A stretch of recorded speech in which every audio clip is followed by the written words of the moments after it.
Nós temos o capítulo 17 diante de nós, de Gênesis.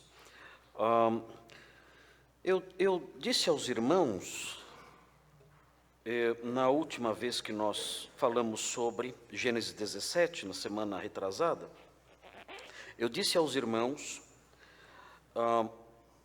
que esse capítulo, ele fala sobre a aliança de Deus com Abrão e trata do que Deus faria, das promessas de Deus, e trata também do que Abrão e seus descendentes deveriam fazer. Quando nós estudamos os versículos 1 a 8, nós dissemos o que Deus prometeu fazer. Nos versículos 9 a 14, nós temos o que Deus queria que Abrão fizesse. Nós começamos então o capítulo 17 estudando versículo por versículo. No versículo 2 nós começamos a apontar as promessas de Deus, aquilo que Deus faria, e seguimos falando sobre isso, mas eu só cheguei até o versículo 5 do capítulo 17. Eu não falei sobre os versículos 6, 7 e 8. Os irmãos devem se lembrar que esse trecho todo, do versículo 2 ao versículo 8, é um trecho que fala sobre as promessas de Deus. E eu pregando aqui no domingo passado, eu não sei quanto tempo eu preguei, mas eu sei que eu não consegui terminar. Eu só fui até o versículo 5, falei só sobre os versículos 2, 3, 4 e 5. E eu me lembro de ter falado sobre aquela emolduração, aquela moldura literária, e eu terminei falando sobre essa moldura literária presente aí nos versículos 4 e 5. Eu falei sobre isso e não deu tempo de continuar, porque o relógio já estava bem avançado. Então, eu quero falar para vocês ainda sobre as promessas de Deus, sobre os versículos 6, 7 e 8. Então, tendo falado sobre esses 3 versículos, então eu vou entrar no texto de hoje. Mas não fiquem preocupados, porque se eu não conseguir terminar o texto de hoje, então eu continuo na semana que vem. Eu acho que o texto de hoje é um texto fácil, é um texto simples, não é um texto com grandes desafios teológicos, doutrinários, explicações difíceis, não é. É um texto simples, fácil de entender. Eu já o dividi, já fiz a minha divisão tripartida desse texto, do 9 ao 14, eu acho que vai dar tempo de mostrar isso para os irmãos, porque, como eu disse, é bastante simples, os versículos 9 a 14, não apresentam dificuldades muito grandes. Mas aqui, me ajeitando aqui com as minhas folhas do período mesozoico, né? Nós temos aqui as promessas de Deus a Abrão. Estudamos então os versículos 2, 3, 4 e 5, e chegamos então ao versículo 6, que fala também sobre as promessas, até o versículo 8. Observe então o versículo 6, irmãos, vão me permitir então terminar as considerações que eu não pude terminar na semana passada. Observe então o versículo 6, nós queremos cobrir toda a Escritura, cobrir cada trechinho dela, então por isso eu não quero pular esses versículos, eu quero falar sobre eles, para que eu diga, não, eu preguei o texto inteiro, não quero ir para casa com a consciência incomodada, dizendo, você não pregou o texto inteiro, você pulou alguns versículos, eu não quero fazer isso. Então vejam o versículo 6, onde nós encontramos a promessa de Deus, mais uma vez sendo repetida aqui, o texto diz, far-te-ei fecundo extraordinariamente, de ti farei nações, e reis procederão de ti. Essa promessa de Deus, os irmãos devem observar, existe nela um fundamento para informações que ocorrerão, que serão dadas posteriormente. A promessa presente aqui nesse versículo, entre outras, diz, far-te-ei fecundo extraordinariamente, aqui falando sobre Abrão. agora com um novo nome. Agora nós vamos chamá-lo de Abraão. O nome dele acaba de ser mudado. Ele não vai mais ser chamado de Abrão daqui para frente. Na leitura que os irmãos fizerem de Gênesis e outros textos aí que mencionarem o seu nome, os irmãos sempre verão que ele não será mais chamado de Abrão. Ele será chamado de Abraão. Não será mais o pai exaltado, como é o significado de Abrão. Ele será o pai de numerosas nações, como significa o nome Abraão. E aqui o texto diz que Deus o faria fecundo extraordinariamente e nações sairiam dele. Isso aqui fornece o fundamento para informações que virão depois. Observem, vejam o capítulo 47. O capítulo 47 está fortemente vinculado com essa promessa de Deus. Veja Gênesis 47, o versículo 27. Nós começamos a entender por que algumas coisas aconteceram na Bíblia. Por que certos fatos ocorreram, tomaram lugar na história bíblica. Nós vemos no versículo 27, uma informação que tem como fundamento o texto que nós estamos estudando. Diz assim o versículo 27. Assim habitou Israel na terra do Egito, na terra de Gósen. Ali próximo, é uma terra próximo do delta do Nilo, a terra de Gósen, uma terra muito fértil, e o povo habitou ali, depois que José trouxe ali os seus parentes para habitar naquela terra. Os irmãos verão isso no decorrer da história, o que vai acontecer na história com um dos filhos de Jacó, José, que se tornou um grande governador no Egito, e na época da fome trouxe os seus parentes para habitarem ali no Egito, onde havia abundância de grãos. E o texto diz assim na sequência do versículo 27, nela, na terra de Gósen, tomaram possessão, e vejam o que diz o texto no finalzinho, e foram fecundos, e muito se multiplicaram. Por que isso acontece? Qual é a razão, qual é o fundamento, a causa dessa multiplicação e dessa notável fecundidade do povo? Muito simples, Deus prometeu que esse povo seria fecundo e se multiplicaria demais e demais e demais. Vejam a sequência da história, o que vai acontecer depois em Êxodo. Em Êxodo, no primeiro capítulo, os irmãos sabem, os irmãos estão lendo o livro do Êxodo, e os irmãos têm aprendido a história do Êxodo. Os irmãos estão lendo aqui, todos os domingos, de manhã e à noite, estão lendo a história das 10 pragas do Egito, que sobrevieram ao Egito, porque Faraó não deixava o povo ir embora. E nós vemos aqui como essa saga toda começou aqui. O texto diz assim em Êxodo 1, versículo 7.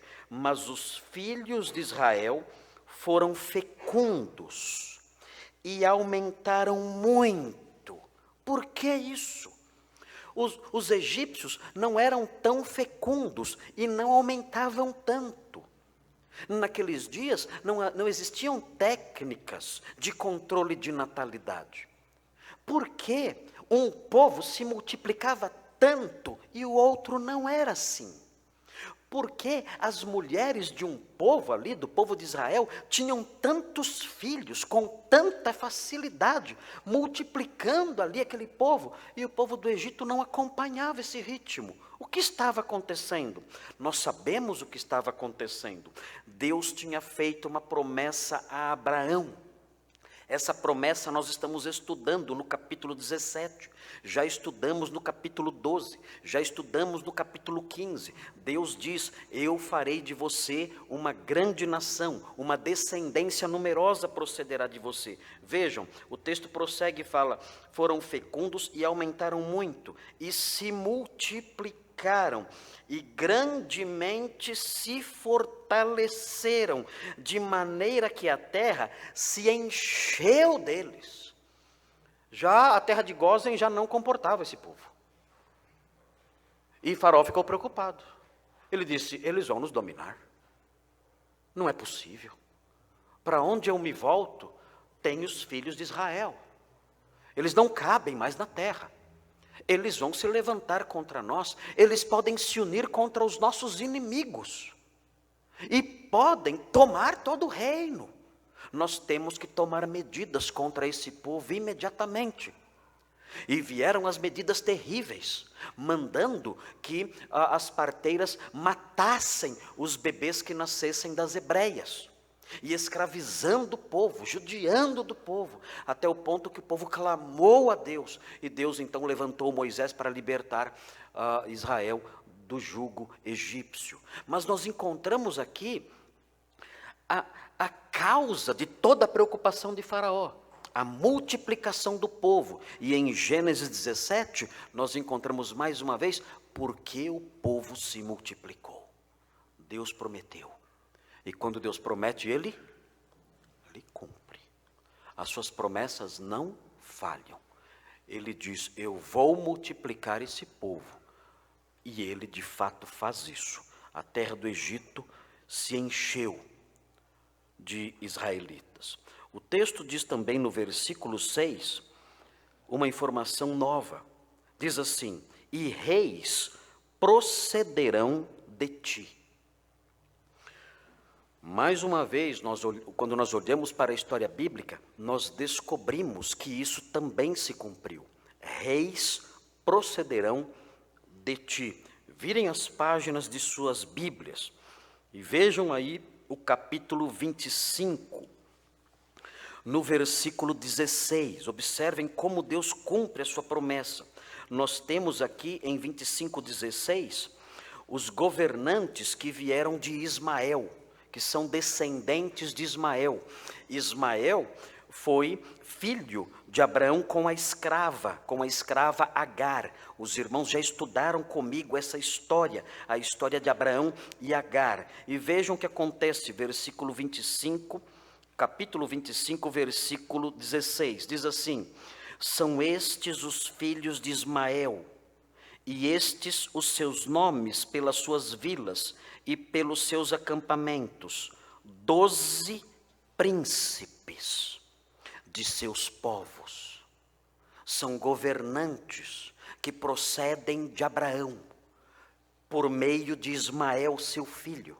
Então, reis estão procedendo de Abraão. Nós vamos chegar ainda no capítulo 25, não sei quando isso vai acontecer, mas um dia chegaremos lá e vamos estudar esses príncipes, os nomes deles e onde eles governaram. Nós veremos todas essas coisas. Vejam também no capítulo 36, note que Isaque teve 2 filhos. Isaque, filho de Abraão, teve 2 filhos, Esaú e Jacó. E no capítulo 36, nós vemos os descendentes de Esaú, que é chamado também de Edom. Esaú é Edom. E vejam, o texto fala sobre reis que procedem dele. Vejam 36, capítulo 36, versículo 8, observem, 36, 8. Então Esaú, que é Edom, habitou no monte Seir. Esaú, descendente de Abraão, neto de Abraão. Vejam o versículo 31 agora, 36, 31. São estes os reis que reinaram na terra de Edom. São os descendentes de Edom, são os descendentes de Esaú, são os descendentes de Abraão, e são reis. E o texto prossegue, antes que houvesse reis sobre os filhos de Israel. E vejam também o versículo 43, aí no final de uma lista de príncipes, diz assim, o príncipe Magdiel e o príncipe Irã. São estes os príncipes de Edom, segundo as suas habitações, na terra da sua possessão. Este é Esaú, pai de Edom. Então, nós vemos no próprio livro de Gênesis, príncipes, reis, governantes, entrando para o cenário, entrando para a história, governando nações que vão surgindo aí com seus reis, e Deus cumprindo a sua promessa de que De Abraão procederiam muitos governantes, muitos príncipes e muitos reis. Nós chegamos no final de Gênesis e nós encontramos algo maravilhoso aqui em Gênesis. No finalzinho, no capítulo 49, quando Jacó, filho de Isaque, neto de Abraão, pronuncia as bênçãos aos seus descendentes, aos seus filhos. Ele diz no capítulo 49, versículo 10, ele fala de um rei em particular. Ele fala de um rei específico que procederia de um filho específico de Jacó. Vejam o que diz o versículo 10 do capítulo 49. É uma profecia interessante, é uma profecia muito rica, muito linda, descrita aqui de forma poética. Diz assim 49:10: o cetro não se arredará de Judá. Ou seja, em Judá haveria um reino. Descendentes de Judá seriam reis. Eles segurariam o cetro, símbolo do poder real. E o texto prossegue: nem o bastão de entre os seus pés, até que venha Siló. E aqui então nós nos deparamos com uma palavra enigmática. Nós não sabemos o que significa isso ao certo. A rigor, o sentido de Siló é aquele a quem pertence. Esse é o sentido de Siló, aquele a quem pertence. Mas a palavra não esclarece com precisão o sentido disso. Nós poderíamos ler até que venha aquele a quem pertence. Mas não há maiores esclarecimentos acerca desse personagem a partir da palavra Siló. Nós cremos que esse, de quem fala o texto aqui, aquele a quem pertence, é o grande rei, que seria procedente de Judá, e que é o nosso rei Jesus Cristo. Nós cremos que aqui existe uma profecia acerca da origem do Messias, do Redentor, que viria da tribo de Judá. O texto diz: o cetro não se arredará de Judá, nem o bastão de entre seus pés, até que venha Siló. Agora notem, ainda que seja enigmática essa palavra, Siló, nós temos explicações, não do termo, mas do que vai acontecer sobre esse que é chamado de Siló, ou que vai acontecer no reinado desse que é chamado de Siló. O texto diz: e a ele obedecerão os povos. Ou seja, é um reino universal. Não confundam com outras coisas que tem por aí, hein? Nós estamos aqui diante da promessa de um governo universal, mundial. Nós estamos aqui diante da promessa do surgimento de alguém, de um homem, de um descendente de Jacó, de um descendente de Abraão, que seria rei, mas não seria um rei qualquer. Seria rei sobre as nações, diferente dos príncipes procedentes de Ismael, diferente dos reis procedentes de Esaú, mas um rei distinto, governando os povos todos. Nós temos aqui. E é curioso, nós prosseguimos lendo a Escritura e aprendemos que haveria um rei davídico. Nós aprendemos isso nos Salmos, que haveria um rei davídico que reinaria com cetro de ferro, regendo as nações. E isso tudo, o fundamento disso tudo está ali, em Gênesis 17, dizendo: Abraão, a sua descendência dará origem a reis. E aqui nós vemos isso atingindo o seu apogeu, um rei universal, mundial. O texto prossegue e fala mais sobre esse reino. É um reino maravilhoso. Algumas pessoas espiritualizam esse reino, falam que está acontecendo agora, tolice. Esse reino ainda vai acontecer. Quando o Senhor Jesus voltar, Ele vai estabelecer o seu trono numa Jerusalém restaurada e governará todas as nações com um cetro de ferro. Nós aprendemos isso nas Escrituras. E o texto aqui de Gênesis 49 diz: esse que é chamado de aquele a quem pertence, esse rei que procede de Judá, o texto diz, ele amarrará o seu jumentinho à vide. Vejam, um rei de poder universal, ele não tem um grande cavalo, ele tem um jumentinho. Ele é um rei de paz, é um rei humilde. E vejam o que ele faz, ele amarrará o seu jumentinho à vide. E o que significa isso? Significa que além de ser um rei pacífico, um rei humilde, manso de coração, o seu reinado será um reinado de muita riqueza. Porque o jumento come tudo. Você pode amarrar o jumento em qualquer lugar, mas se você amarrar ele ali numa vide, ele vai comer a vida inteira. Destrói toda a vide. Mas isso é uma indicação de que haverá tanta riqueza, tanta grandeza no seu reino, que ele amarrará um jumento à videira, sem se importar. Pode comer o jumentinho, pode comer a vida inteira, pode comer tudo, pode comer toda a videira, sem problemas. Há abundância no meu reino, vejam sinais disso. Vejam, e o filho da sua jumenta, a videira mais excelente. Vejam a riqueza, lavará as suas vestes no vinho, abundância, riqueza, e a sua capa em sangue de uvas, muita abundância, muita riqueza, os seus olhos serão cintilantes de vinho, e os seus dentes brancos de leite. É um reino pacífico e um reino repleto de abundância e de paz. Então, nesse versículo nós temos isso, dizendo, olha, Deus prometeu que reis procederiam de Abraão, mas um em particular vai se destacar. Um sairá de Judá e governará sobre todas as nações, e será um grande rei, governando num período de ouro na história. E ele governará todos os povos. E o seu reinado não terá fim.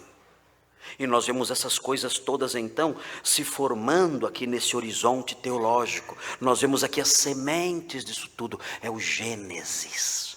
São os inícios. São os primórdios. Deus está lançando as sementes disso tudo. Um dia todos nós os crentes estaremos diante desse trono, desse rei maravilhoso que é Jesus Cristo, príncipe da paz. Nós estaremos diante dele, sob o seu cetro, sendo governados diretamente por ele. Nós já pertencemos ao seu reino, ele já é o nosso rei, mas um dia nós estaremos diretamente em contato com ele, na sua presença, e vamos servi-lo pelos séculos dos séculos. O grande rei cuja promessa nós já vemos presente aqui no versículo 6, de forma embrionária. O texto prossegue no versículo 7 e diz assim: estabelecerei a minha aliança entre mim e a tua descendência no decurso das suas gerações. Aqui nós aprendemos que a aliança de Deus com Abraão seria uma aliança perpétua, e não somente perpétua, mas também, guardem essa palavra, uma aliança multigeracional. Uma aliança multigeracional. Era uma aliança com Abraão e com todos os seus descendentes. Todas as gerações que viriam depois. É uma aliança perpétua, que não tem fim. Ele diz, eu farei isso, nada mudará isso ao longo da história. E nós aprendemos na história bíblica que essa aliança, ela prossegue, mas ela não abrange todos os descendentes de Abraão, mas sim os descendentes de Abraão pela linha de Isaac e de Jacó. Ele vai renovando a sua aliança, ele vai refazendo a sua aliança seguindo uma linhagem específica. Não é a linhagem de Ismael, não é a linhagem de Edom, não. É a linhagem de Jacó, é a linhagem de Israel, é essa linhagem que Deus segue. E nós aprendemos isso no próprio texto de Gênesis, no capítulo 21 de Gênesis, no capítulo 28 de Gênesis, nós vemos isso. A descendência de Isaac seria a descendência escolhida para que essas promessas tivessem sua continuidade ao longo das eras. E chegamos no versículo 8. O versículo 8 diz: dar-te-ei a tua descendência a terra das tuas peregrinações. Aqui as duas coisas se juntam: a descendência e a terra. Dois elementos das promessas de Deus a Abraão: a descendência e a terra. Ele diz: dar-te-ei e a tua descendência a terra. E notem bem, ele qualifica essa terra. Que terra Deus daria a Abraão e a sua descendência? Ele diz: a terra das tuas peregrinações. E prossegue dizendo: toda a terra de Canaã. O que então Deus prometeu à descendência de Abraão? A terra das suas peregrinações, toda a terra de Canaã. Quando isso se cumpriu? Nunca. Nunca. Por causa disso, muitos dizem: o que nós temos aqui deve ser entendido de modo espiritual. É dito isso então. Existem linhas teológicas que afirmam isso. Olha, esse versículo deve ser entendido de forma espiritual. Mas como podemos entender esse versículo de forma espiritual? É simples. Essa descendência são os crentes, somos nós. Nós, os crentes, somos a descendência espiritual de Abraão. E então, essa promessa é para nós. E a terra das nossas peregrinações, a terra prometida, é o novo céu e a nova terra. É a nossa bem-aventurança eterna. É isso que significa esse versículo. Então, nós temos aqui uma descendência espiritual e uma herança espiritual. Nada disso vai acontecer de modo literal e histórico. Então, afirmam isso. Ora, nós cremos sim que existe uma descendência espiritual de Abraão. Claro que existe. O Novo Testamento fala disso, de uma descendência espiritual de Abraão, que abrange todos aqueles que tiveram a fé de Abraão. Não há dúvida disso. Nós cremos nisso. Há uma descendência espiritual de Abraão. E nós cremos também que existem heranças espirituais. Cremos nisso também. Nós cremos num novo céu e numa nova terra. Nós cremos que quando nós partirmos desta vida, nós temos uma herança celeste, uma herança espiritual. Nós cremos nessas coisas, nós pregamos essas coisas, nós afirmamos essas coisas. E essas coisas são reais, elas são ensinadas por toda a Bíblia, são ensinadas no Novo Testamento, reforçadas ali pelos apóstolos. Mas essas coisas não são mencionadas aqui. Esse versículo não fala dessas coisas. Esse versículo fala de uma terra das tuas peregrinações. É um versículo que classifica a terra. É um versículo que fala: eu darei a tua descendência. E o contexto está falando de uma descendência física. Não está falando de uma descendência espiritual. E fala de uma herança física. É a terra das tuas peregrinações. É toda a terra de Canaã. Não é o céu, não é o novo céu e a nova terra, nada disso. Essas coisas são reais, mas esse versículo não trata delas. Essas coisas mais tarde serão revelações adicionais. Serão novas verdades que vamos aprender. Serão novas realidades que vamos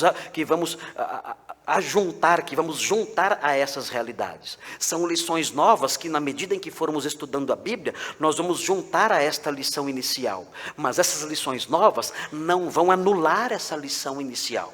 Essas lições novas que aprenderemos no futuro, quando chegarmos no Novo Testamento, sabe-se lá em que milênio isso vai acontecer, mas quando chegarmos lá, aprenderemos essas novas verdades. Mas essas verdades não anulam essas verdades iniciais. Essas verdades iniciais continuam em vigor. E essas verdades iniciais falam que a descendência física de Abraão, herdará uma terra. E que terra é essa? A terra das suas peregrinações. Toda a terra de Canaã será da sua descendência. Isso nunca aconteceu em toda a história. Então, nós caminhamos estudando a palavra de Deus, e nós chegamos então no Novo Testamento, e nós aprendemos quando isso vai se cumprir de modo completo. Vejam em Romanos adiante, chegando ao final desse trechinho das promessas de Deus a Abraão, vejam o que diz o texto de Romanos, acompanhem, nós estamos aprendendo a Escritura, nós não podemos anular partes da Escritura, nós não podemos interpretá-las ao nosso bel prazer. Vejam, nós chegamos no capítulo 9 de Romanos, e vejam o capítulo 9 de Romanos o que diz. Capítulo 9 de Romanos diz que os descendentes de Israel, a descendência física de Abraão, é detentora ainda das promessas. Vejam o que diz o versículo 4 de Romanos 9. O texto diz assim, Romanos 9:4, diz assim: são israelitas, falando dos descendentes de Abraão, são israelitas, pertence-lhes, não diz pertencia-lhes, não diz isso.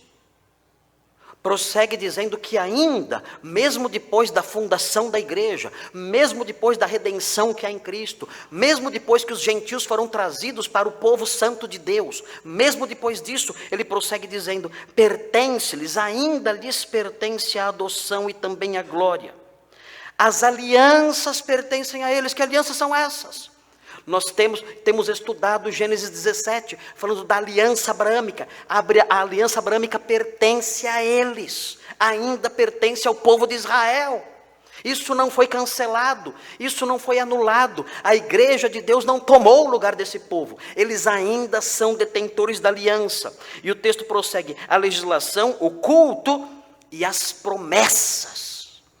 As promessas ainda são deles. E o Senhor prometeu: eu darei a essa descendência de Abraão toda essa terra, a terra das suas peregrinações, eu darei a esse povo. E isso permanece de pé. Quando nós chegamos em Romanos 11, nós aprendemos quando isso vai acontecer. Em Romanos 11, no versículo 25. Vejam o que diz o versículo 25 de Romanos. Irmãos, vão acompanhar aqui a leitura desse trecho muito importante, mostrando que o povo de Israel ainda habitará naquela terra, ainda é o povo de Deus. O advento da igreja de Deus não cancelou nada disso. Diz assim, Romanos 11, diz assim: porque não quero, irmãos, que ignoreis este mistério, para que não sejais presumidos em vós mesmos, que veio endurecimento em parte a Israel, até que haja entrado a plenitude dos gentios. O versículo diz que parte do povo de Israel teve o coração endurecido. Deus endureceu o coração de parte do povo de Israel, não de todos os israelitas, porque muitos israelitas creram no Evangelho. O apóstolo Paulo é um exemplo disso. Muitos israelitas creram no Evangelho. Nós tivemos aqui em nossa igreja no ano passado, o Dr. John Feinberg. Ele é um israelita, ele é um judeu, ele creu no Evangelho. Então, e nós conhecemos outros judeus, não sei se aqui na igreja há judeus convertidos, não sei se há alguém aqui da linhagem de Israel, da linhagem de Jacó, não sei se há alguém assim aqui, mas talvez existam judeus aqui, são judeus que se converteram ao Senhor, creram no Evangelho. Houve endurecimento, Deus endureceu o coração de Israel, mas não de todos. O endurecimento é parcial, e notem, o endurecimento também é temporário. O texto diz, até que haja entrado a plenitude dos gentios. Nós não sabemos ao certo o significado disso. Existem duas possibilidades. A primeira possibilidade é que Deus primeiro quer completar o número dos eleitos entre os gentios, porque Paulo, no capítulo 9, fala dos eleitos de Deus. Então pode ser que isso signifique que Deus está aguardando o tempo em que todos os eleitos gentios serão salvos. Pode ser isso. Uma outra possibilidade é que a plenitude dos gentios se refira a uma época. A época em que os gentios ainda dominam Israel, ainda estão presentes na terra da promessa. Pode ser isso. o tempo dos gentios. Os gentios ainda dominam Jerusalém. Jerusalém está dividida entre judeus e gentios. É uma cidade dividida. A nação de Israel, a terra de Canaã, é uma terra onde as possessões não são completamente dos judeus. Há enclaves ali. Há povos estrangeiros ali. Há pessoas que não são judias dominando a terra ainda. Nós vemos isso nos jornais. Nós acompanhamos a questão palestina. Os grandes conflitos ali entre os israelenses e os palestinos. Ali, porque os palestinos estão presentes ali, ocupando espaços naquela terra. E talvez Paulo esteja falando sobre a plenitude dos gentios, dizendo, até o tempo em que a presença dos gentios naquela terra se acabe. Pode ser isso também. Nós não temos uma explicação clara acerca do significado dessa expressão. Mas o texto diz que quando chegar esse tempo, o tempo dos gentios se completar, quando o tempo dos gentios chegar ao fim, vejam o que vai acontecer. Quando o endurecimento de Israel chegar ao fim, o tempo de dureza de Israel chegar ao fim, e quando o tempo dos gentios chegar ao fim, o texto diz no versículo 26, e assim, quando isso acontecer, todo o Israel será salvo. Como? Todo Israel? Todo Israel será salvo. Como? Então o texto prossegue fazendo uma citação. Diz assim, como está escrito, virá de Sião, de Jerusalém, o libertador. Quem é? O libertador. Quem é o rei libertador? Virá de Sião o libertador. Quem é? É o Messias. Esse texto está falando sobre a volta do Messias. Ele chegando e se fixando em Sião. Ele chegando e sentando no trono de Davi. Ele chegando em Jerusalém e tomando posse do seu trono, do seu cetro. E aí o texto diz, virá de Sião o libertador, e ele apartará de Jacó, de Israel, as impiedades. Todo Israel será então salvo. Nós aprendemos, o Senhor Jesus disse que Jerusalém não veria mais, até o dia, ele diz em Mateus 23, vocês não me verão mais, até o dia em que vocês dirão, bendito o que vem em nome do Senhor. Vocês vão me ver de novo. Vocês vão me ver de novo. Vocês, nos últimos momentos que me viram nessa primeira vinda, vocês gritaram, crucifica-o, crucifica-o, crucifica-o. Mas quando vocês me virem novamente, vocês vão gritar outra coisa. Vocês vão dizer outra coisa. O coração de vocês será quebrado. A dureza de vocês será removida. Eu voltarei. E vocês vão me ver e vão dizer, bendito que vem em nome do Senhor. E eu me assentarei no meu trono. E reinarei sobre vocês e sobre todas as nações, cumprindo as promessas que partem de Gênesis e passam por todas as escrituras até aqui. E o texto prossegue, o texto diz, versículo 27, esta é a minha aliança com eles quando eu tirar os seus pecados.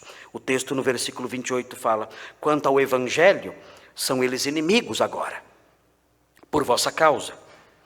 Quanto, porém, à eleição, amados, por causa dos patriarcas.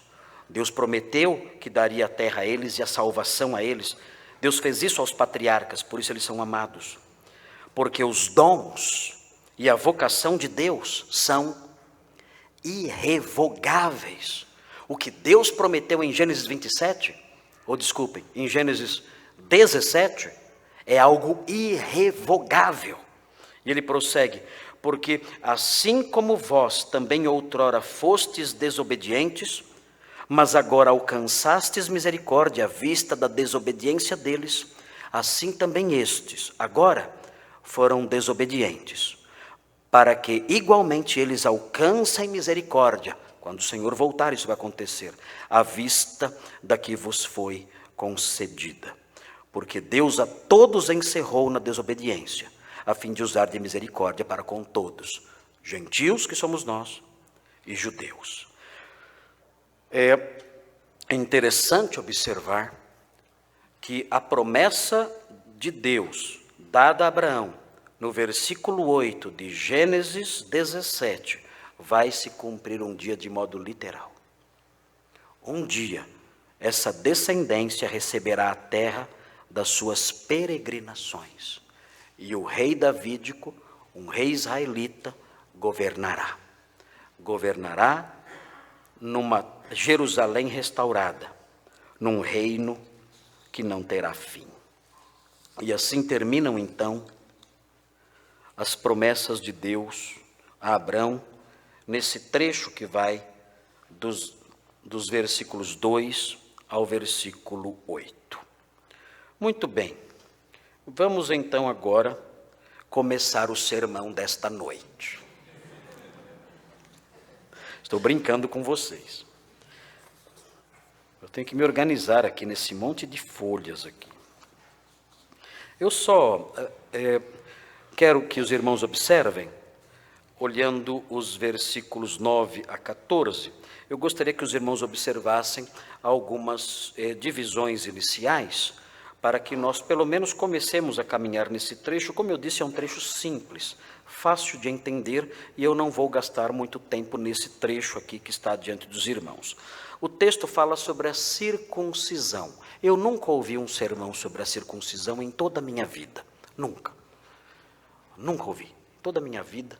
Jamais um pastor pregou sobre a circuncisão, que eu tenho ouvido. Na verdade, esse tema, quando eu era garoto, era um tema cercado de certos escrúpulos, porque naqueles dias, tocar em assuntos que se relacionassem ao que vamos falar aqui, eram assuntos muito delicados. Então as pessoas não falavam sobre isso. Eu me lembro de professores de escola dominical que tinham medo, morriam de medo que as crianças perguntassem: o que é circuncisão?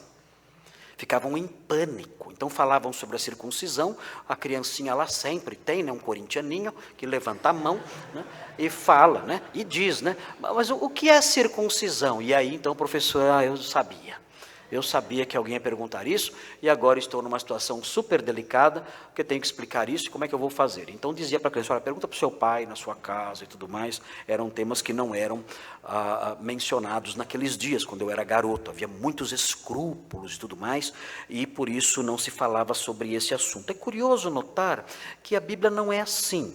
A Bíblia, ela trata desse tema com muita naturalidade, mostrando que nós podemos falar de certos assuntos sem sermos desrespeitosos. Nós podemos tocar em certos assuntos, considerando esses assuntos santos. São assuntos santos. A circuncisão é um assunto santo. E como nós sabemos que é um assunto santo? A palavra de Deus trata desse assunto. A palavra de Deus fala sobre esse assunto. E se ela fala sobre esse assunto, ela eleva esse assunto a uma categoria especial, mostrando que é possível sim o povo de Deus, os homens de Deus, tratarem dessas coisas com uma linguagem respeitosa, diante de uma palavra que é sagrada, e adotarem uma postura equilibrada, sem piadinhas bobas, sem brincadeiras de duplo sentido, como fazem os incrédulos. Nós podemos tratar disso e podemos aprender muito com essas coisas, podemos nos comportar de modo maduro diante dessas coisas e seguir em frente na exposição da sua palavra. A palavra de Deus é assim. Ela trata de assuntos que os incrédulos usam para fazer piadinhas, ela trata com naturalidade. É impressionante notar isso. O que nós vemos na palavra de Deus é que assuntos, por exemplo, um assunto que é marcado por certos tabus, né? A sexualidade. É impressionante como os incrédulos são, como eu posso dizer, como eles são infantis, como eles são bobos, como são infantis, imaturos. Se alguém toca nesse assunto, sempre surge alguém fazendo gracinhas. Parecem adolescentes, desculpe os adolescentes aqui, parecem adolescentes incrédulos. Parecem crianças bobas. Não sabem lidar com esses temas com maturidade, com equilíbrio, com seriedade, de modo respeitoso. Não sabem fazer isso. Os crentes são diferentes. Os crentes, se aproximando da palavra, eles percebem todo o ambiente, todo o clima de seriedade e de naturalidade respeitosa com que esses temas são abordados. E eles aprendem essa postura. Vem da postura do autor bíblico, vem do modo como a linguagem flui, como a história caminha com naturalidade, mostrando essas coisas, tratando dessas coisas com simplicidade, com maturidade, com naturalidade, o crente assimila isso também. Então ele aprende indiretamente uma postura diferente diante desses temas. Ele não fica fazendo gracejos bobos, ele não fica com piadinhas de duplo sentido, não, ele não faz isso. Ele é um homem. Ele é uma mulher, eles são maduros, a mente deles é madura, e eles podem tratar dessas coisas com simplicidade, com respeito e com naturalidade. O marido pode falar sobre esses assuntos com sua esposa, e sua esposa com seu marido. Eles dois podem se aproximar dos seus filhos nas épocas corretas, com sabedoria, com entendimento, e eles podem conversar sobre esses assuntos com seus filhos. Os pais podem falar isso com suas filhas. As mães podem falar isso, conversar sobre isso com seus filhos, mantendo uma linguagem respeitosa, mantendo uma postura de seriedade. Se eles se sentirem em determinados momentos constrangidos, eles podem pedir ajuda, chamar algum crente, algum irmão que possa ajudar de modo mais adequado. Mas essas coisas todas eles vêm assim, com maturidade, com entendimento, como pessoas que têm uma mente mais esclarecida. E o mesmo acontece quando lidamos com essas coisas que veremos aqui agora. O texto fala sobre a circuncisão, é algo simples. Algo que sequer tem conotações sexuais, ainda que envolva aqui uma cirurgia no órgão genital masculino. Mas não tem conotações sexuais essa cirurgia, não tem isso. O objetivo, o sentido é outro, conforme veremos aqui. E nós não precisamos nos preocupar como os nossos professores da década de 70, quando falavam sobre isso com as crianças, aquela preocupação toda com isso, a tocar nesse assunto. Não temos que nos preocupar com isso. Nós podemos tratar disso com tranquilidade. Mas vejam, eu quero que os irmãos me acompanhem, dividindo esse texto em 3 partes. A primeira parte, os versículos 9 a 11, nós vamos ver o modo e o sentido da circuncisão. O modo e o sentido da circuncisão. Nos versículos 12 a 13, a vigência e a abrangência da circuncisão. E no versículo 14, nós veremos a pena pelo descumprimento da circuncisão. Nós veremos isso. E é algo simples e rápido de se aprender. Veja então, o versículo 9 diz assim, falando sobre o modo e o sentido da circuncisão. Disse mais Deus a Abraão. É o terceiro dito de Deus a Abraão nesse capítulo. É o terceiro discurso de Deus nesse capítulo. Então, disse mais Deus a Abraão, guardarás a minha aliança. Notem bem, essa expressão minha é enfática. Deus está dizendo que a aliança é dele. Então, é uma aliança unilateral. Essa aliança envolve Abraão, mas o Senhor da aliança é ele. Logo, ele pode estabelecer as prescrições. E ele vai estabelecer, pelo menos uma prescrição aqui, ele vai estabelecer. Guardareis a minha aliança. Como? Ele vai explicar como. Uma das formas ele vai explicar. Guardareis a minha aliança, tu e a tua descendência, no decurso das suas gerações. Nos versículos 12 e 13 falaremos mais sobre isso. Mas ele não explica no versículo 12 como seria, não especifica como seria essa guarda. Agora, no versículo 10, ele vai especificar como é essa guarda. Ele diz, esta é a minha aliança. Ele realça novamente, a aliança é minha, eu sou o Senhor da aliança, eu posso estabelecer prescrições. E ele diz, que guardareis entre mim e vós e a tua descendência. E agora vem a ordem específica. Como eu posso guardar alguma prescrição ligada a essa aliança? De que modo, Senhor? O Senhor está dizendo que eu tenho que guardar essa aliança como? E aí vem então a ordem. Todo macho entre vós será circuncidado. Esse é o comando. Notem, Abraão sabia o que era circuncisão? Certamente ele sabia o que era a circuncisão. Por quê? Porque há evidências históricas e arqueológicas de que os egípcios e os cananeus e outros povos semitas praticavam a circuncisão. Mas como era a circuncisão dos egípcios, dos cananeus e de outros povos semitas? Como era a circuncisão deles? Na Babilônia não praticavam a circuncisão. Na Filístia também não praticavam a circuncisão. Mas outros povos antigos praticavam a circuncisão. E a circuncisão de outros povos era diferente. Não no modo, mas no sentido. Quando praticavam a circuncisão os outros povos da antiguidade? Eles praticavam quando o menino chegava na época da puberdade. Então, era um sinal da força física, viril do menino. Ele agora era um homem, e tendo chegado à puberdade, podendo agora gerar filhos, ele então passava por esse ritual, por essa cirurgia, que era um ritual que iniciava esse menino na fase adulta, como um homem agora viril, um homem que podia agora se reproduzir. Outros povos praticavam a circuncisão como parte de cerimônias de núpcias. Então, antes de casar, o homem ali que tinha o seu comprometimento, tinha ali a sua noiva e iria se casar, então ele adulto, então, pouco antes de casar, ele passava pela circuncisão. Era uma cerimônia que fazia parte de todo o processo nupcial.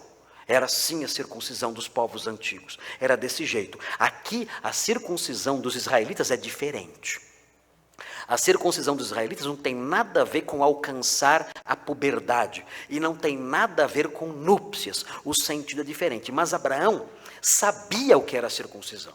Ainda que ele tenha nascido na Mesopotâmia, ele conheceu a circuncisão no Egito. Há evidências, como eu disse, literárias, históricas, arqueológicas da circuncisão.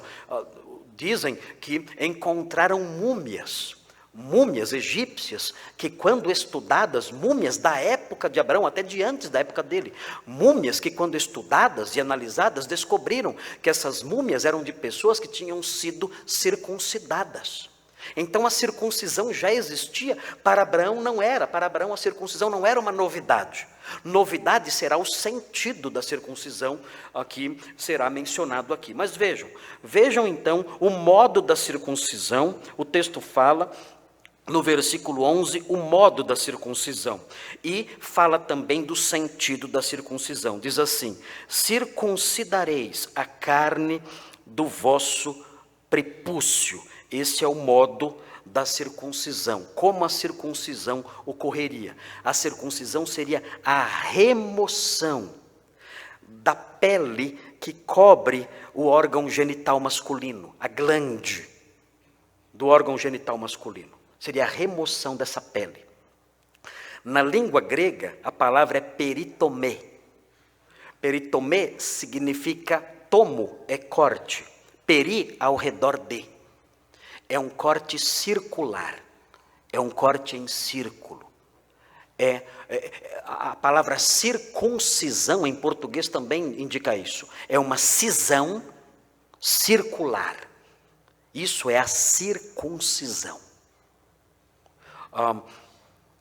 A ordem de Deus era essa: todo macho da sua casa terá que passar por essa pequena cirurgia. Todos. Mas por quê? Imaginem, é uma ordem dolorosa, queridos. Naqueles dias, nós não tínhamos anestesia. O Josué, a profissão dele é uma bênção que nós temos hoje em dia, não é, Josué? É uma bênção, o Josué é anestesista. É uma grande bênção de Deus para a nossa geração. Mas naqueles dias essas coisas não existiam. A circuncisão era feita. Nós temos informações na Bíblia de circuncisão sendo feita com uma pedra afiada. Nós temos informações na Bíblia de toda uma cidade sendo circuncidada, e os filhos de Jacó, 2 filhos de Jacó entrando nessa cidade e matando todos os homens, porque eles, estando circuncidados, eles não tinham condições de lutar. Tamanha dor que estavam passando depois de terem sido circuncidados. Então, era algo difícil, terrível, mas Deus estabelece essa ordem aqui. Ele diz: vocês passarão por essa cirurgia, por esse corte circular na carne do vosso prepúcio. Vocês vão remover o que é chamado hoje de fimose. Vocês vão remover isso. Essa é a ordem que eu dou para vocês como membros da aliança que eu estou fazendo com vocês, a aliança abraâmica. E vejam o sentido. Isso será não um sinal de puberdade, isso não será um sinal nupcial, não. Isso será um sinal de aliança, da aliança entre mim e vós. É isso. Vocês vão se lembrar para sempre que tem uma aliança comigo. Porque o sinal dessa aliança estará na carne de vocês. Vocês nunca vão esquecer isso, porque o sinal estará gravado no próprio corpo de vocês para sempre.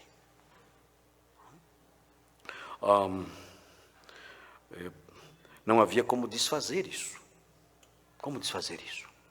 Não havia como desfazer isso. Nós aprendemos na história dos judeus, eu comentei isso com a Simone algum tempo atrás, quando estava lendo sobre essas coisas. O apóstolo Paulo fala: se alguém está circuncidado, não desfaça a sua circuncisão. Mas como desfazer a circuncisão? Não tem jeito de desfazer. Por que Paulo fala não desfaça a sua circuncisão? Aí, lendo um livro sobre os judeus, eu comentei com a Simone como os judeus tentavam desfazer a circuncisão. Simone falou para mim: Marcos, acho que você não deve contar isso para a igreja. Não é muito legal, né? Eu não sei, eu conto ou não conto?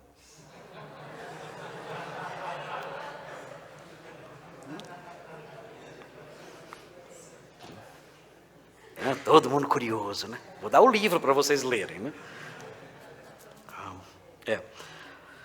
É claro que devem ter outras informações sobre outras formas de desfazer a circuncisão, mas as informações que nós temos, né, dos historiadores, das pessoas que estudam esses povos e os costumes desses povos, uma das maneiras, talvez existissem outras, né, porque haviam formas diferentes de circuncisão também, e dizem que os helenistas, judeus helenistas, eles praticavam uma circuncisão que dava para depois desfazer, enfim, não sei como era isso, mas nessa obra que eu li, de Simão Chama, é o nome do autor, a história de Israel, de Simão Chama.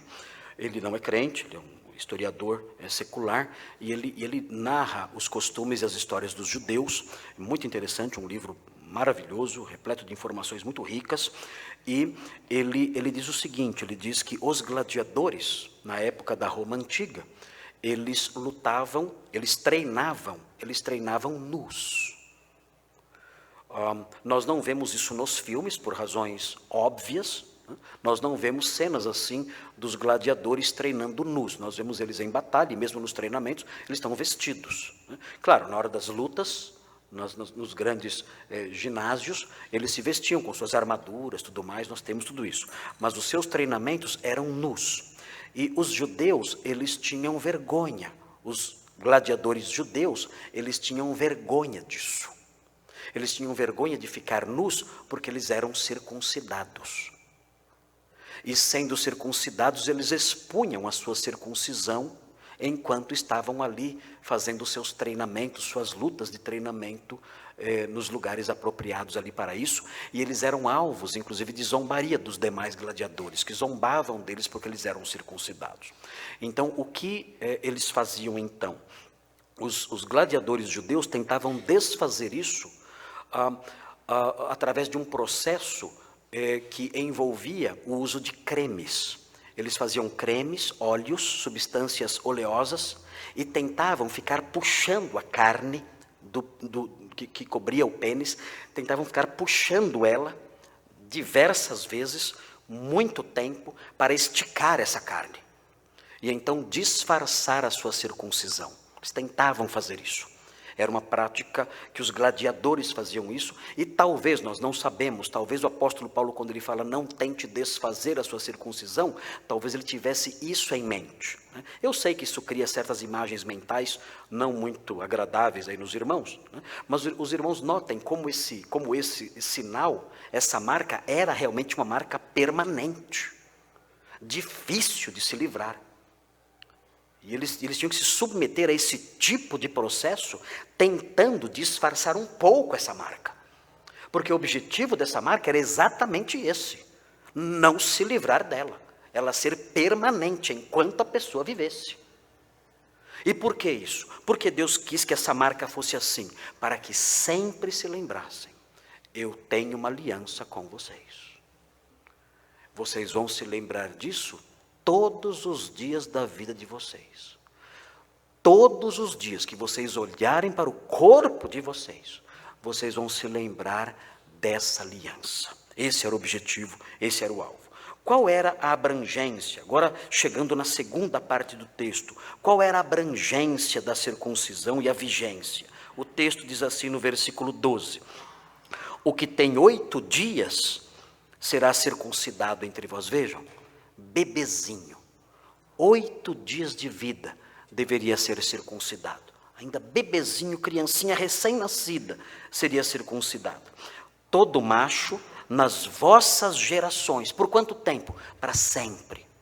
Dos 8 dias de existência de vida, e isso seria praticado para sempre, por todas as gerações. Quem seria circuncidado? Quem? O texto prossegue, é a vigência e a abrangência. A vigência por todas as gerações, a abrangência, o texto diz: todo escravo nascido em casa, como comprado a qualquer estrangeiro que não for da tua estirpe. Com efeito, será circuncidado o nascido em sua casa e o comprado por teu dinheiro.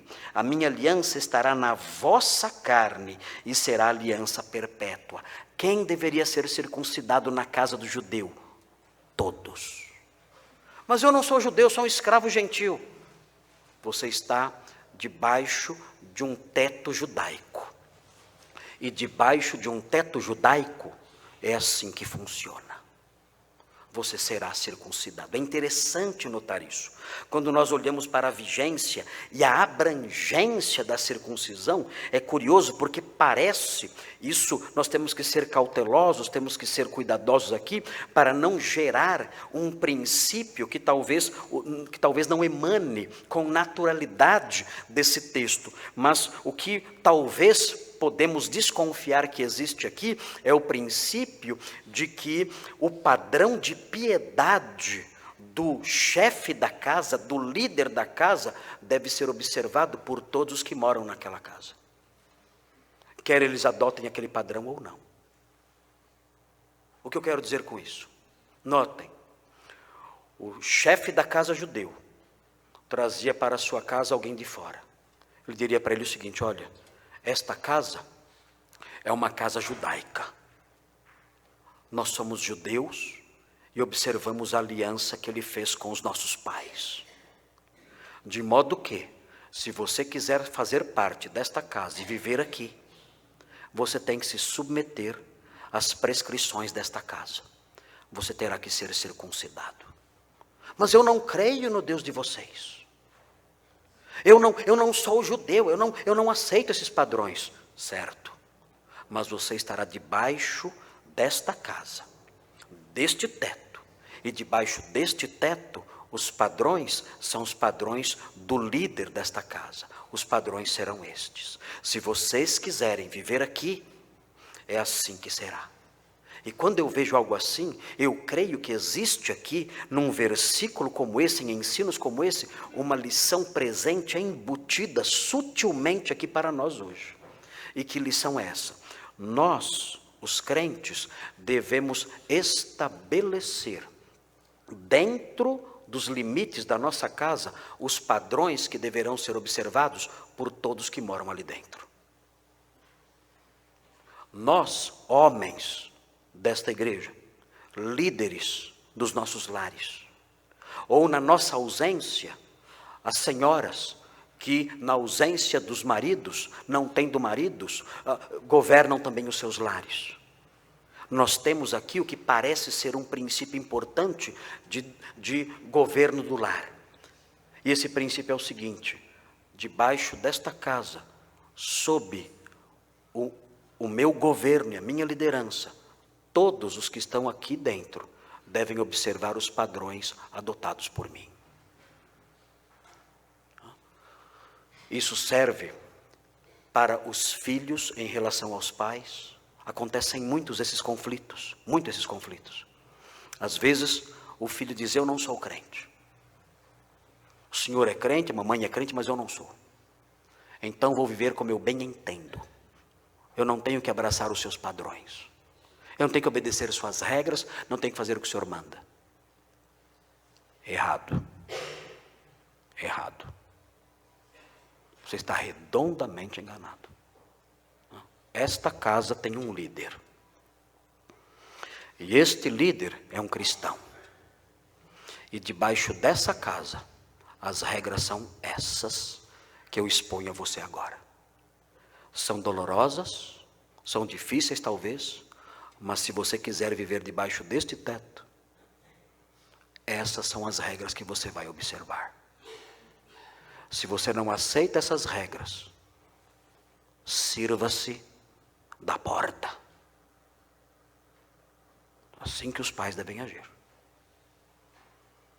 Esse é o rigor com que os pais devem agir. Debaixo deste teto, sob a minha liderança como homem cristão, os valores são esses. E nesta casa as coisas funcionam assim. Se você quiser viver aqui, será bem-vindo. Você não precisa ser um crente, porque eu não posso forçar a sua fé. Mas debaixo deste teto, você viverá dentro dos padrões estabelecidos nesta casa. Quer queira, quer não. Quando você for embora, forme a sua casa. E viva como quiser na sua casa. Mas dentro desta casa, são os meus padrões que vão valer. E se você não concorda com eles, basta pegar a sua mala e ir embora. Simples. E eu garanto aos irmãos que se os homens crentes adotassem essa postura, metade dos seus problemas desapareceriam dentro de casa. Sumiriam todos. Nós vemos na Bíblia os embriões dessas coisas. Nós percebemos na Bíblia a importância de uma caracterização da casa a partir do líder dela.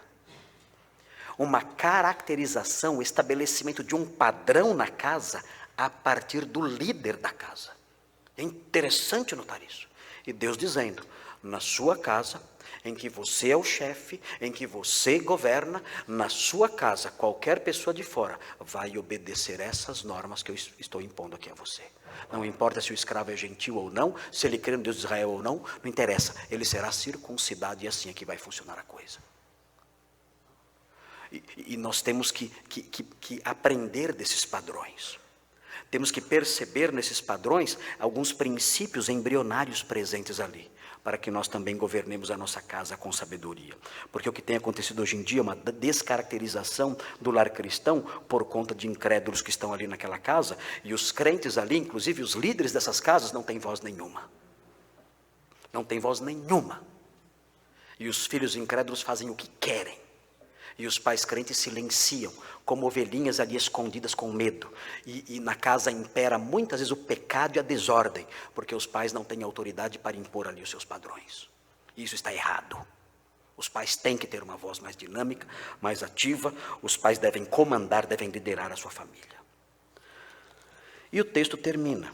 O texto termina dizendo qual seria a punição para a não observância, o descumprimento da circuncisão. O texto fala do modo e do sentido, nos versículos 8 a 11, fala da vigência e da abrangência, nos versículos 12 e 13, e fala da punição, caso eles não fizessem. O versículo 14 diz: o incircunciso, que não for circuncidado na carne do prepúcio, essa vida será eliminada do seu povo, quebrou a minha aliança. Notem, a aliança iria perdurar. Deus continuaria mantendo a sua aliança, mas o indivíduo que desobedecesse seria punido. Como? O texto diz, será eliminada do seu povo. O que significa isso? É uma expressão de um sentido um tanto lacônico. Nós não sabemos ao certo o que significa. Em alguns momentos parece que significa morte. Em alguns momentos parece que significa pena de morte. Essa alma será eliminada do seu povo. Essa pessoa terá que ser executada, será morta. Em Levítico, algumas vezes, a impressão que nós temos é que é isso, que a pessoa teria que ser morta. Em outros momentos, esse parece ser o sentido dominante, em outros momentos, a ideia parece ser de excomunhão. Olha, essa pessoa será removida da comunhão da comunidade de Israel. Ela será considerada uma pessoa não mais em paz conosco. Nós não teremos mais comunhão com essa pessoa não participará mais da comunidade de Israel. Parece ser esse o sentido, e essa era a punição para aqueles que não cumprissem a ordem da circuncisão. E aqui então, nós aprendemos essas coisas sobre a circuncisão. E nós olhamos para isso e dizemos, qual é, afinal, a relevância disso para nós? Quando nós lemos um texto assim, o que isso pode mudar na nossa vida? De que forma isso pode nos afetar? Bem, nessa altura da revelação bíblica, nós não temos muitas informações. O máximo que nós aprendemos, quando olhamos o texto aqui, o máximo que nós aprendemos é que Deus é o Senhor da aliança, o Senhor estabelece como as coisas deveriam funcionar. Nós aprendemos tudo isso, a nossa mente vai sendo encharcada com essas noções da autoridade de Deus, do seu domínio, da sua autoridade em impor aquilo que Ele quer. Essas lições são importantes, temos que aprender essas coisas. Mas quando a revelação de Deus vai caminhando mais para frente, nós descobrimos que a circuncisão, parece que ela tinha um sentido espiritual também. Ela ilustra algumas coisas. A circuncisão parece que foi estabelecida também, tendo em vista a sinalização de algumas verdades espirituais. E isso muito cedo aparece no texto bíblico. Vejam Deuteronômio 10. Vejam o que diz Deuteronômio 10. Observem, Deuteronômio 10, versículo 16. Vejam o que diz aqui. Agora, numa linguagem figurada. Vejam o que é dito aqui nessa linguagem figurada. Parece que nós temos aqui o início de uma explicação, de um sentido mais espiritual da circuncisão. Ele diz aqui ao povo de Israel, circuncidai, pois, o vosso coração. Como? Como eu posso circuncidar o meu coração? Como eu posso cortar o meu coração? Como eu posso fazer o meu coração sangrar? Como eu posso golpear o meu coração? Feri-lo, cortá-lo, fazer uma incisão nele, fazê-lo sangrar. O texto prossegue, circuncidai, pois, o vosso coração, e não mais endureçais a vossa cerviz. Esse texto parece ensinar que é possível alguém circuncidar o seu coração. Como? Como alguém pode circuncidar o seu coração? Ouvindo a voz do Senhor e parando de ser teimoso, de resisti-la.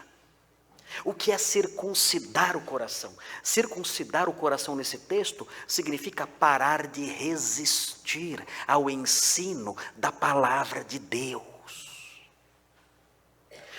E o Novo Testamento, mais adiante, ele mostra que a grande necessidade do homem é essa. É ter o seu coração cortado, é ter o seu coração golpeado, é ter o seu coração como alvo de um corte, o seu coração sangrando, parando de resistir à vontade de Deus e à sua palavra. Na sequência do ensino bíblico, nós chegamos no profeta Jeremias. O profeta Jeremias viveu numa época em que as pessoas eram circuncidadas na sua carne. mas eram rebeldes contra Deus. Vejam Jeremias, versículo 4. Jeremias 4:4. Veja o que diz o texto, Jeremias 4:4. Diz assim, Jeremias 4:4. Circuncidai-vos para o Senhor, circuncidai o vosso coração. Ou seja, parem de ter o coração duro diante da palavra de Deus. Circuncidem o coração de vocês, ó homens de Judá e moradores de Jerusalém, para que o meu furor não saia como fogo e arda, e não haja quem o apague, por causa da malícia das vossas obras. Vocês praticam o mal. Por que vocês praticam o mal? Porque o coração de vocês não foi circuncidado, não foi cortado. O coração de vocês não foi golpeado, não sangrou. Vocês ouvem a palavra de Deus e não obedecem. O coração de vocês é duro, é um coração incircunciso.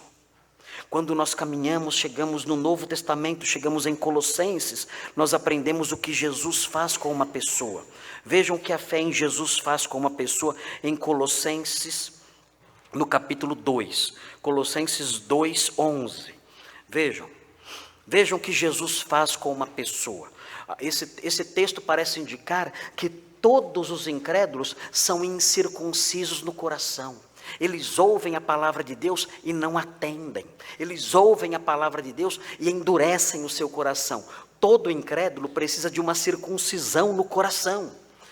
Vejam o que diz Colossenses 2:11, falando sobre os crentes de Colossos, pessoas que tinham crido em Cristo. Veja o que o texto diz em Colossenses 2:11, nele, em Cristo, também fostes circuncidados. Como? Como os colossenses foram circuncidados? Ele prossegue, não por intermédio de mãos, não é a circuncisão da carne, mas ele prossegue, mas no despojamento do corpo da carne, que é a circuncisão de Cristo. Aqui a ideia presente é a seguinte, olha, ele circuncidou o coração de vocês, removendo do coração de vocês a inclinação rebelde. É a ideia presente no corpo da carne. Ele removeu do coração de vocês a inclinação para o mal. Essa é a circuncisão do coração. E nós aprendemos a partir disso que todas as pessoas precisam ser circuncidadas dessa forma.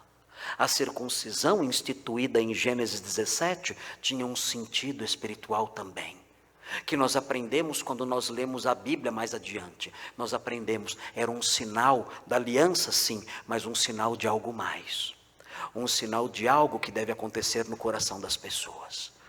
Todas as pessoas tem o coração incircunciso, ou seja, um coração que não quer ouvir a palavra de Deus, que é rebelde contra o que ela diz, que é rebelde contra o evangelho, que ouve o evangelho e tapa os ouvidos. Todo homem é assim. E o texto diz, nós precisamos de uma circuncisão no coração. É necessário que o Espírito Santo golpeie o nosso coração, corte o coração do homem, faça o coração do homem sangrar, para que ele ouça a sua palavra e a acolha, e seja salvo, e creia, e seja transformado. O homem salvo, então, é alguém que um dia teve o seu coração circuncidado, seu coração transformado. Agora, ele ouve a palavra de Deus, e ele se curva, e a aceita. O problema principal do ser humano é isso, é a falta de um coração circuncidado. E eu não sei a condição de cada um aqui, ou das pessoas que vão nos ouvir, ou que estão nos ouvindo agora. Mas Estevão, o primeiro mártir cristão, quando estava diante dos seus opositores, ele disse em Atos 7:51, ele disse o seguinte aos seus exatores, aos homens que o mataram, ele diz o seguinte a eles, homens de dura cerviz, ele diz, homens de dura cerviz, e incircuncisos de coração e de ouvidos. Como ele sabia que eles eram incircuncisos de coração e de ouvidos? Ele explica como ele sabia. Ele diz: vós sempre resistis ao Espírito Santo, assim como fizeram vossos pais, também vós o fazeis. O Espírito Santo fala com vocês sempre, sempre e sempre. Ele fala com vocês todos os domingos. Ele fala com vocês no domingo pela manhã. Ele fala com vocês no domingo à noite. O Espírito Santo fala com vocês durante a semana, quando vocês ouvem a palavra de Deus sendo exposta. O Espírito Santo fala com vocês nas quartas-feiras, quando vocês vêm à igreja e ouvem a sua palavra. O Espírito Santo expõe para vocês a verdade, o que é certo, o que é justo, proveitoso. O Espírito Santo apresenta a vocês o evangelho puro, sempre exposto na sua palavra, mas vocês sempre, sempre e sempre resistem. E não se curvam, e não se entregam, e não creem, e não obedecem. Por quê? Porque vocês são incircuncisos de coração. O que o homem tem que fazer diante disso?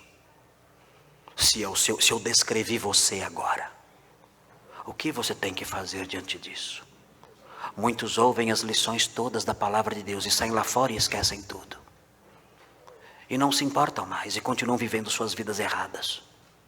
O que devemos fazer diante disso? Devemos nos aproximar do Senhor e dizer: Senhor, circuncida o meu coração.